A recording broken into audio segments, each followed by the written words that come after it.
we come in, we're assigned to a piece of equipment and a position on the motor. So we have to check that. Okay, so our first thing during the day is do your checks, do them right, check your BA set. And then you do that, you go back into the SO or the officer in charge, see what he wants done. My name is Ken Devine. Okay. I'm 25 years in Dublin Fire Brigade as a firefighter and paramedic.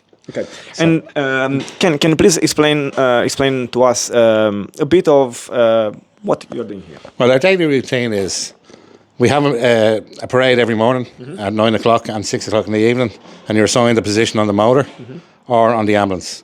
So you have to go out and check your BA set, your lifeline, and all the relevant piece of equipment.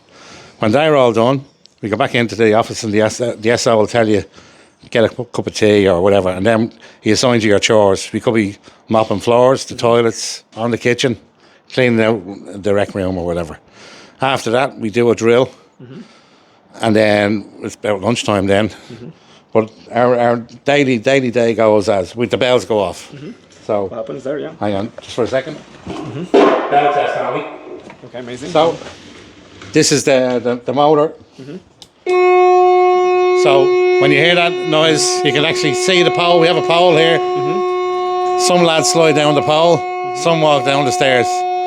We have a screen that tells us where we're going and what we're going to.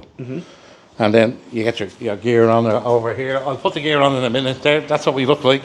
Okay. And you jump in your position on the motor.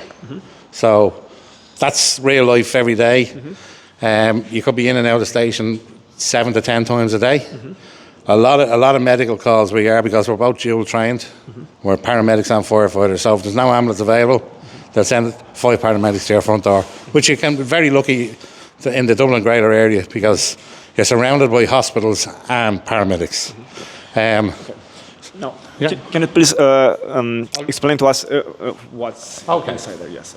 Inside the back cab, as I said to you, we have our breathing apparatus and sets.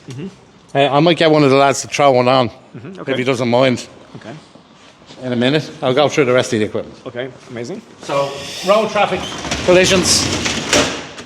We have some of the highest spec cutting equipment in the world, all battery operated, so you're not tethered to a compressor or a line. So they're quite heavy and they're quite big. How heavy? I'll let you feel it, because I'm not good at judging weights. But yeah, 15, 20 kilos? 20 kilos. Okay. Would you say 20 kilos? Yeah. So sometimes you need 2 bodies, 2 lads to hold, because the torque on them, when you are cutting or stretching, it can pull the 2 of you around. We have the jaws of life down there. I'll give you a quick look at them. These are the ones that everybody wants to see. So you use this to cut? Yeah, this cuts a lot of metal. Like very high tensity steel there, you know what I mean?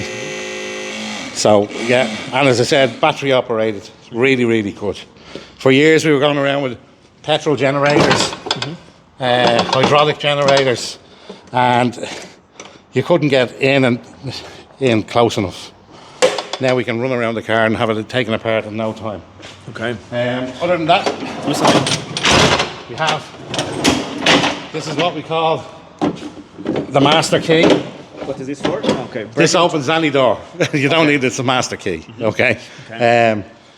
It's a great bit of equipment. You know what I mean? It hasn't changed over years. I think it's 14, 16 pounds. You know what I mean? Yeah. But it will put a door in for you. Any door, regardless of the... Well, we have another piece of kit there. Where are we? There, yeah, right here. Where are we? Oh, there, yeah, there. This goes hand in hand with the sledgehammer. Okay, yeah. So you can open numerous doors to this one. That goes into the gap at the side of the door, and there's lots of leverage this side as well. And you can knock out barrels with that. So besides strength, do you need certain skills to use? Yeah, like I'm saying, that'll bash down any door, but you need to be precise with it. I can't be swinging it like a lunatic. There's a lad holding something there, like I can't be hitting him. Yeah. So there's a lot of precision involved, and a lot of techniques. That's why we're always ongoing training on site and out in the OBI. We have a training centre in Marino.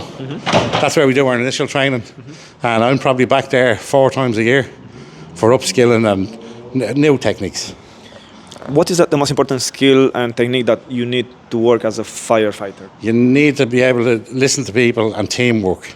Teamwork is essential because I can't do anything on my own. Nobody can. Now, I might be able to get under a car and pull somebody out, but without the lads, I wouldn't dare go under a car. You know, I know I'm safe because I have the lads behind me. And that's huge for me. Trust is another one. Yeah, because I'm trusting them, but my wife is trusting them.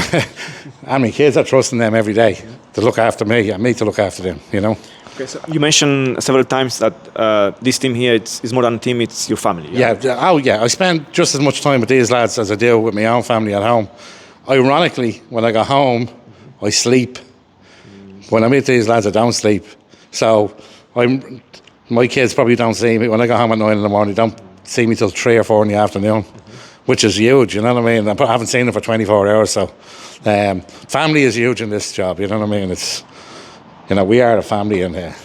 How do you manage to balance the job and family? I'm lucky enough now, my kids have grown up. My youngest child is 17, my eldest is 24. So they grew up with me in the Fire Brigade, but I've always brought them down, and they know everybody here. They know all my crew. They know all my crew's wives and families as well. So it's a close knit, you know what I mean. And if my wife has any issues or doubts, or if she's worried, she can ring one of the other partners and to see it. You know what I mean. She has a bit of backup, you know, which I'm blessed with. Okay, so let's see, Ken, what is the most beautiful story that you have since you've been working as a firefighter? Well, again, I'll give you one. It was during the snow about 5 years ago. Horrendous snow. It's been more, actually. It's 7. And the ambulance couldn't reach a lady who was pregnant. She was in labour. She was premature, and one of the kids was breech.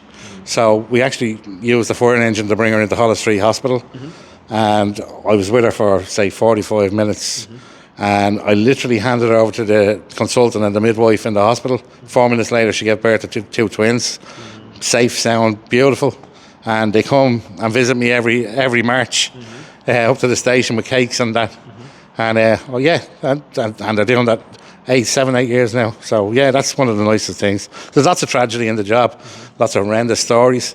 You try and leave them or talk through them with the lads in the station, and if need be, we have a counselling session. You know, it's a great system now. We didn't have it when I joined. It was always just talk it through or laugh it off. There's a lot of black humour. What is your, I asked you before, what is your ikigai, what is your purpose in life? Would you say that this is Yeah, well, I stumbled across the Fire Brigade. I've known about them. I've had relations in the Fire Brigade, but I've had numerous jobs over the years. I always went for promotion in my jobs. This is the first job I never went for promotion in because I like the groundwork. Yeah, I fell on my feet. It's a vocation now. You know what I mean? I'm not saying I run into work every day, but I enjoy going to work every day. It doesn't feel like work sometimes. It's like a family club. You know what I mean? And you get interrupted with calls outs. That's basically it. You know what I mean? But yeah, now it's the best decision I ever made was to become a firefighter. And as I said, every day is a learning day. We get retrained, upskilled. And the junior lads bring as much as the senior lads to the table, you know what I mean? Yeah. If you could go back, let's say 20, 30 years ago, would you choose the same job? If I could go back and I knew what I know now, I would have joined when I was younger. Okay. You know what I mean? My dad wanted me to get a pensionable job. That's another thing about the job. We have a pension. My dad wanted me to work for DCC, Dublin City Council, when I was 16. And I thought I knew it all. I know I'll do this and I'll do that. And I found my own way. But eventually I came back. So I was lucky enough, my dad was still alive when I became a fireman. And he was so proud, you know what I mean? Okay, so you made your family proud. And let's say, what would be your advice for the young generation, young kids that would like maybe to join this? It's a great organisation to join. It's diverse. It has equal opportunities for everybody. It's great fun. It can be very tough. And it can be very gruesome, but you can see some beautiful things and some horrible things. But day in, day out, you're working with 7 brothers, or the sisters in the job now as well. So we don't have a lady on air watch, but there's 3 ladies in the station, and they're great to have around, because it's a different view on things as well, you know what I mean? But it's a fantastic career, you know. And lastly, final word for family, friends, those who are watching this. Yeah, like we miss out on Christmas days, birthdays, christenings, parties. And it's not that we want to go to work, we have to go to work. Somebody has to do our job. Like this year, we're in again Christmas Eve, and we're in Christmas night. So we're going to have our Christmas dinner on the 25th, and at 4 o'clock I'll be walking away from my family and coming into work, you know. So that's the big, you miss out on a lot of things, but you see a lot of good things as well. So it's not this job is not for anyone. Right? No, yeah, not everybody's suited. And I found that over the years, because we've had lads come into the job and they're just not made for it, you know what I mean?